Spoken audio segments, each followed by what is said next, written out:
Vadodara railway વિભાગ દ્વારા સૈનિકોને સન્માન સાથે સુવિધા આપવાના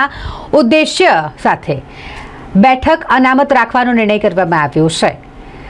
ભારતીય સેનાના સૈનિકો કે જે ટ્રેનમાં મુસાફરી કરતા હોય તેમના માટે આ ખાસ વ્યવસ્થા વડોદરા રેલવે વિભાગ દ્વારા કરવામાં આવી છે કે જેમાં વડોદરા ડિવિઝનના દરેક પ્લેટફોર્મ પર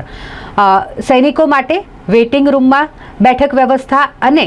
પ્લેટફોર્મ પર પણ તેમના માટેની જે બેન્ચ છે તે અનામત રાખવાનો નિર્ણય કરવામાં આવ્યો છે। ખાસ કરીને વાત કરીએ તો અલગ અલગ વડોદરા ડિવિઝનના પ્લેટફોર્મ જેમાં અંકલેશ્વર, ભરૂચ, વડોદરા, છાયાપુરી, આણંદ, નડિયાદ, ગોધરા અને એકતાનગર આ તમામનો સમાવેશ થાય છે, જેના પ્લેટફોર્મ પર સૈનિકો માટે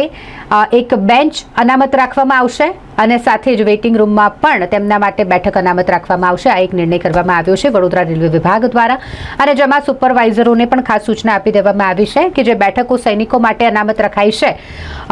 તેના પર ખાસ ધ્યાન રાખવામાં આવે।